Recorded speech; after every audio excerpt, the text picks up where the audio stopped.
for coming. In keeping with Steve's nice introduction, I'm going to read a bunch of many small things from many different poets and that I've translated at different times, but I'm mostly going to focus on the more recent stuff. So I thought I'd begin by actually reading 3 poems by a Swedish poet named Bruno K. Öijer. I didn't actually translate, but it is in a recent issue of the journal Interim that I edited of Swedish poetry. And Öijer is by far the most popular poet probably in the history of Swedish literature.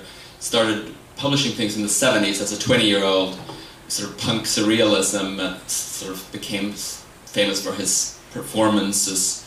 And then in the 80s he toured with a band, which is like not that successful of a venture, I think, artistically, but he returned in 1990 with a book called Medan giftet verkar, While the Poison Acts, and this, I think, is like his best book.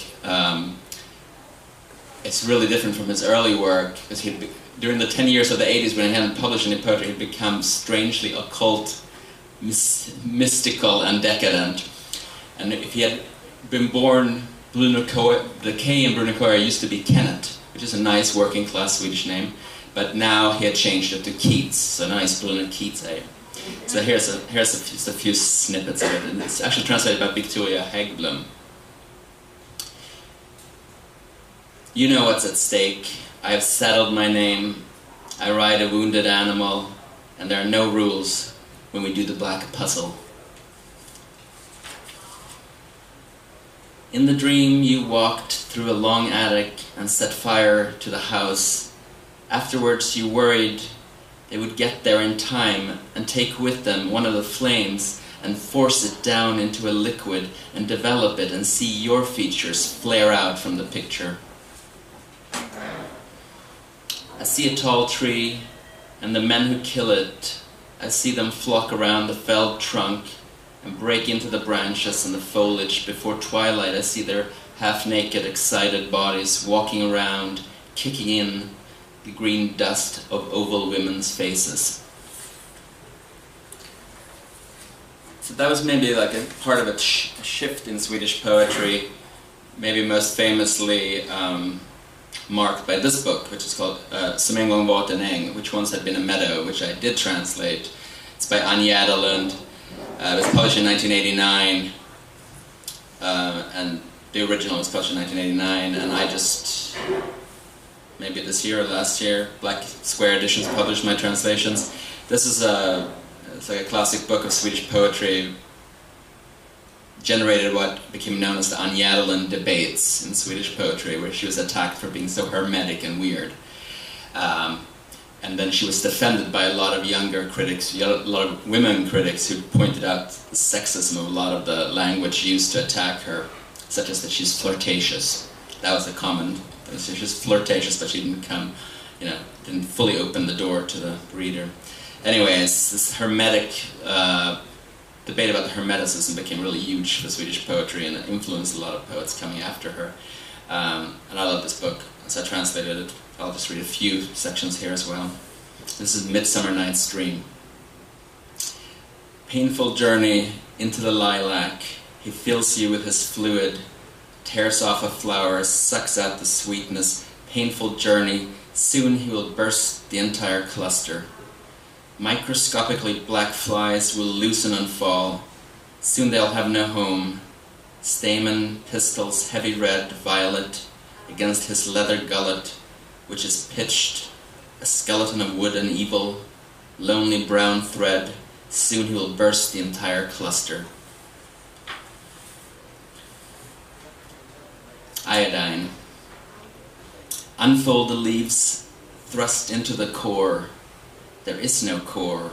When you're in the middle, thrust in between the pitiful leaves, there is no rose. When you're in the rose, sour folds, there is no reed. When you come with fluid, there is no fluid, Giovanni. She was like attacked for being flowery, like literally flowery. Slumber. He makes a letter film of my head. I am a cyclamen. He never answers questions. I am deeply red. The colors grow darker and darker. In slumber, do the best things happen. He is a pupil, and to sense the fragrance, now he bends up the crown. Have I been happy in a garden? The grass is raked, and everywhere 1,000 beauties lift up their small pink faces, since I am not alone here.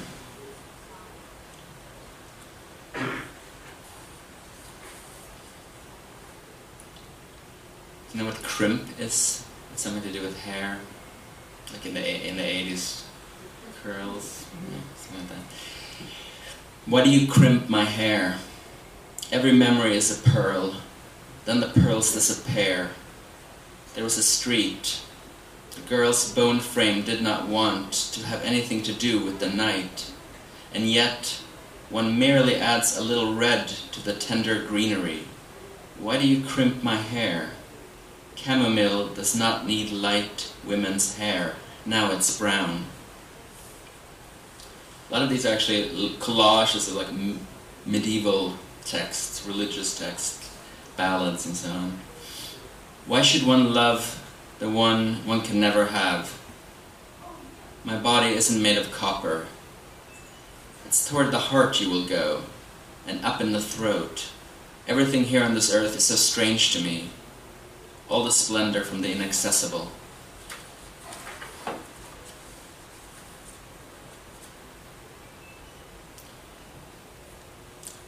Taken into the forest's dim light, one leaf is sweeter and green. It's bound to names on rods. The crystals in your breasts are of the same size. Your name can also be bound. With metals, they make salts, or I bind you.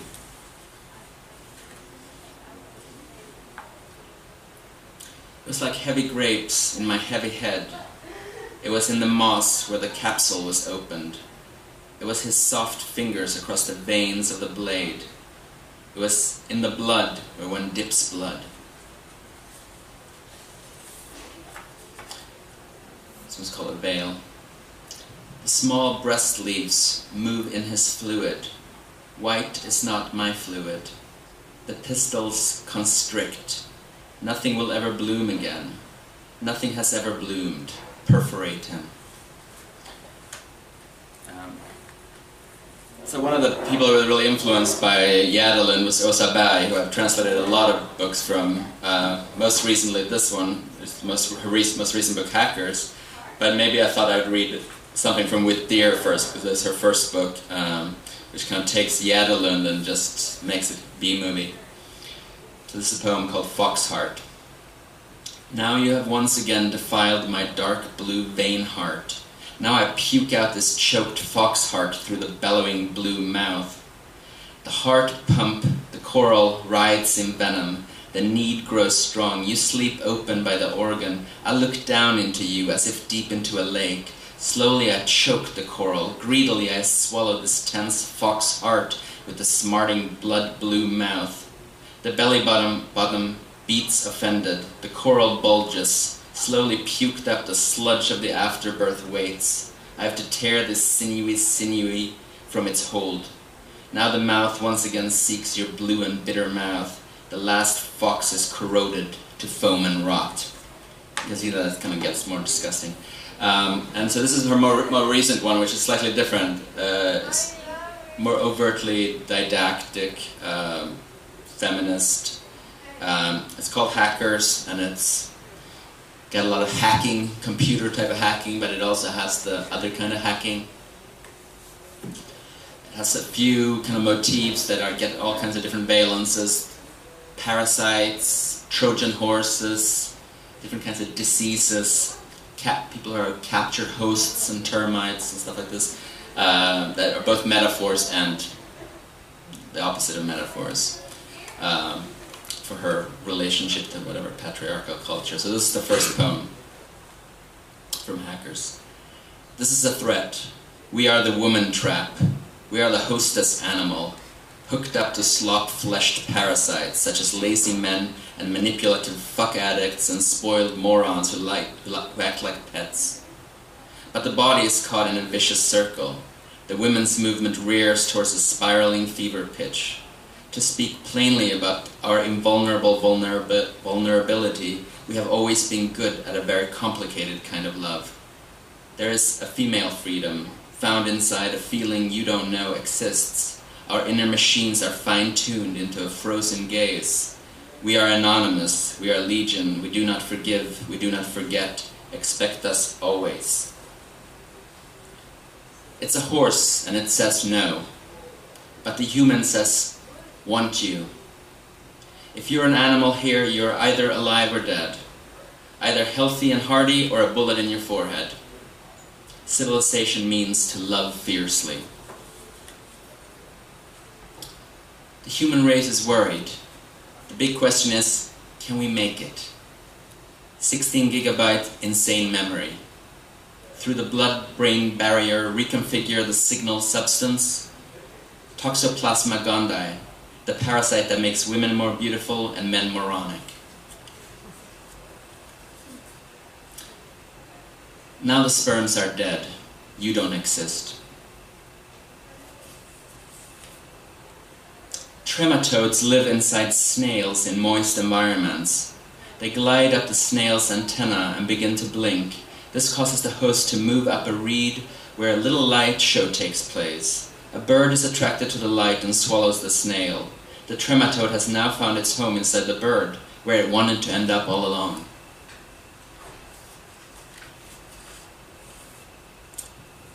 What's the first parasite of a hyperparasite? Can the host insect cross-corrupt its scent communication? But no crypto-brain, no ping-seeking heart beats me. You, my aquarium for star fishing, and I, a dark vision, electronic, straight through you.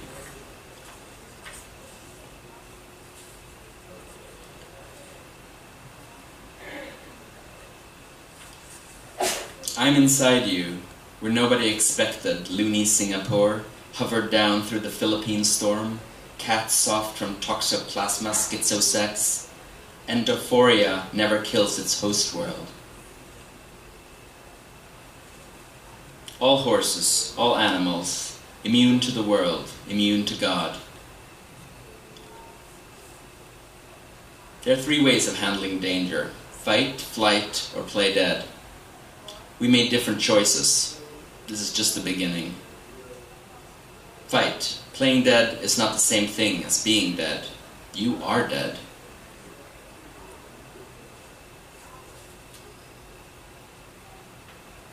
Hungover poet sits on a stool in a barn and sings subversive reggae songs for a fat wild horse who understands 0 and has to lose 150 kilos. Her name is Taiga, from a Russian forest, and this is what really should be called love.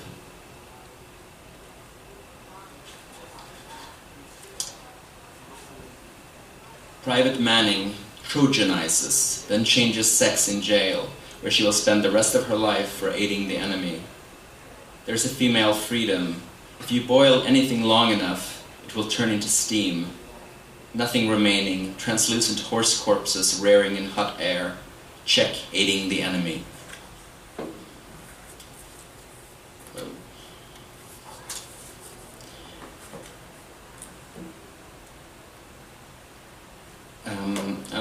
Here are some poems also from the issue of Interim that I edited. This one's that translated. This is from Iman Mohammed, who is a young Swedish poet who was born in Iran. And these are also super Yadelund influence, which is interesting. Hyacinths, newborn, scream. Carry stones with me and put my eyes beneath, swear on oath before all things living, twist my neck and cry through the tear curtains. See the one who went backwards and became clean. It is Pazuzu on the walls. My vertebrae stops growing and sees the all. The fetus of the beginning next to the pile of stones, my eyes beneath. Legs bent like tears, dressed in the trousers with the tight threads. Hear how the rain falls against the giant leaves, the drums demanding their silence. The throat carries the perfume, evoking invisible flashing. In the moon's glow, we are shuddering in pleasure. For a fraction of a second, we're all free. Star particles flow from the carpet, which took its name in the futuristic Ravandus. That is where I place my excited bodies. The river is the blood, is the child's skin filled to the breath. I hold my hands like previous generations, move beneath the tank. My body beneath the bed, dream and am dead in the dream, sleep and dream, living and dead, I dream and am dead in the dream. And so moving quickly along, this is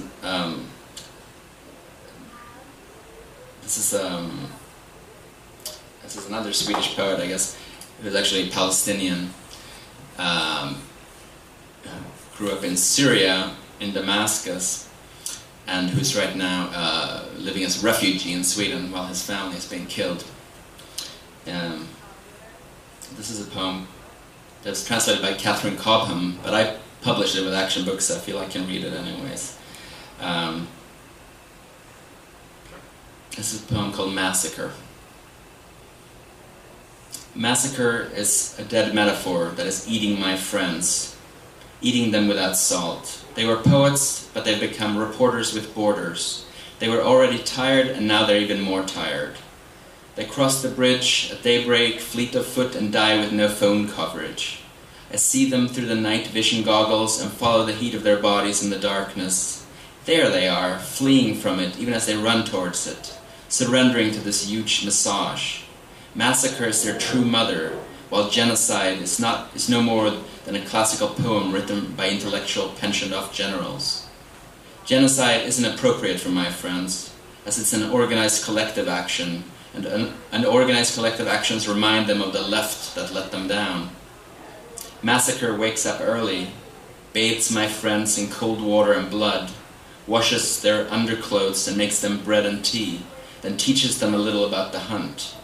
Massacre is more compassionate to my friends than the Universal Declaration of Human Rights. Massacre opened the door to them when other doors were closed, and called them by their names when news reporters were looking for numbers. Massacre is the only one to grant them asylum regardless of their backgrounds. Their economic circumstances don't bother Massacre, nor does Massacre care whether they're intellectuals or poets. Massacre looks at things from a neutral angle. Massacre has the same dead features as them, the same names as their widowed wives, passes like them through the countryside and the suburbs, and appears suddenly like them in the breaking news. Massacre resembles my friends, but always arrives before them, in faraway villages and children's schools. Massacre is a dead metaphor that comes out of the television and eats my friends without a single pinch of salt. It's kind of a Ringu moment. Massacre comes out of the TV.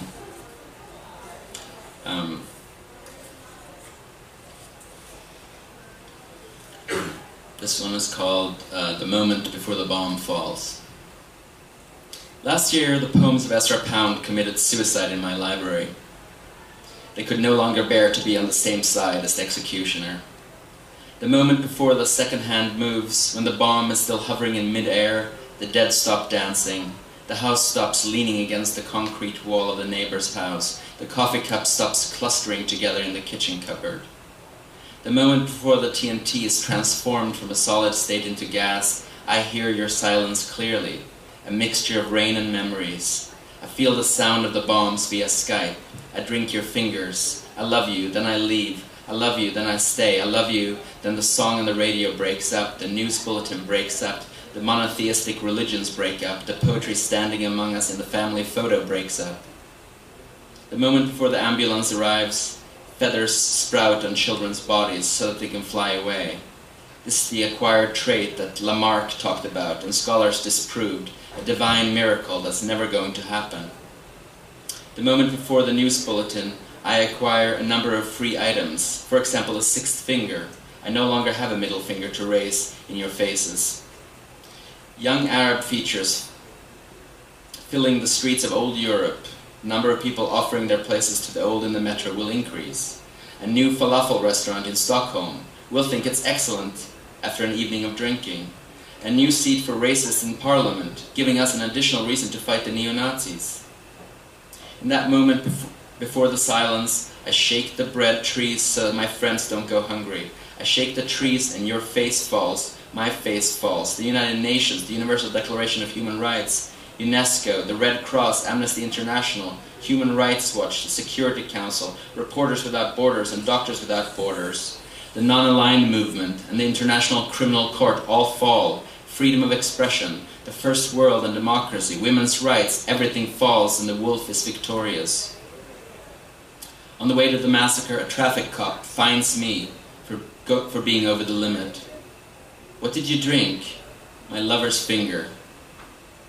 Why do we wait for the paycheck at the end of the month? Why do we wait for the barbarians? Why do we wait for Santa Claus and the Savior and the bus?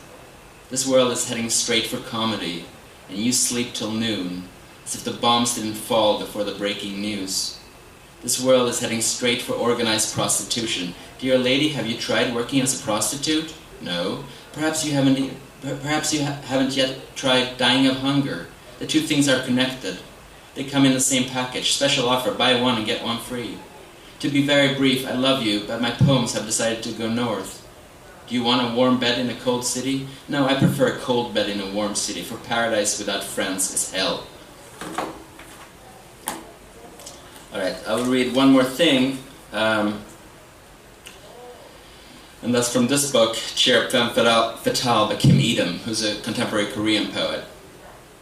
And considering I don't speak Korean at all, barely a single word, I co-translated it with our former MFA student Yi Yoon Lee and the poet and translator Don Mi Che.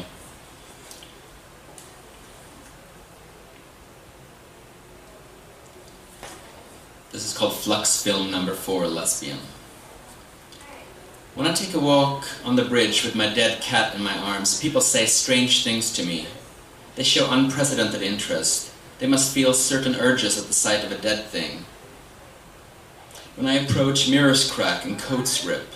Beds fall apart and bookcases topple. When I approach, motorcycles fall over. Canned meat cracks and plastic bags fly away. Cement becomes rice pudding. The sun hides in the river's womb. When I approach, things run away. A writer has his hands deep in his pockets, pulling out his machine guns and rifles. Now the four eyes who wear glasses without lenses is aiming straight into my pupils.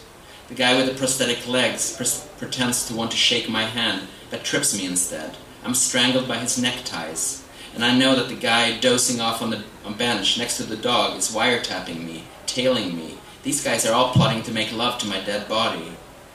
A knife sweeps the guts off the cutting board, and people push me off the bridge. They blackmail me about the emails I sent about whether or not to show the black and white 16mm film I shot at my sister's apartment.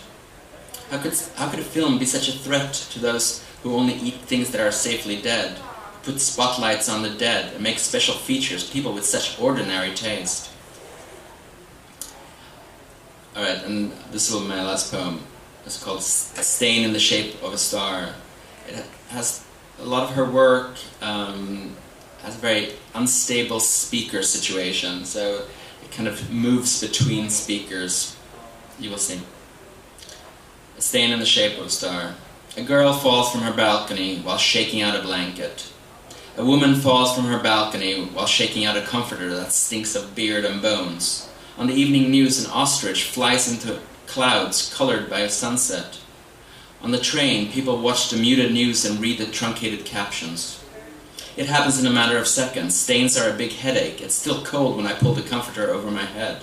Then it gets stinky and hot. My heart starts pounding. After I surreptitiously change the cover, I spread it out, then fold it, hang it up, then take it down and pluck the feathers. The wings of the big ostrich disappear, leaving only a tattered pink rag. This comforter with strange stain makes no sense at all. I kick it off because it's annoying, but then I hug it again. The memories that haven't been properly stitched up seep out, and the stain just spreads when I try to rub it off. Suddenly there's an old, hideous girl wrapped inside the comforter. Are the heavens shaking out a comforter this evening, causing milky feathers to flitter out of the black clouds? I was chopping my hair off in front of a mirror when everyone left the house to give me a chance to kill myself. It was the night of the first snow, and the big fluffy comforter spread out below the balcony. Against everyone's wishes, I opened my eyes. Only the doctor smiles a little, just like the time when I was born. Thanks for coming.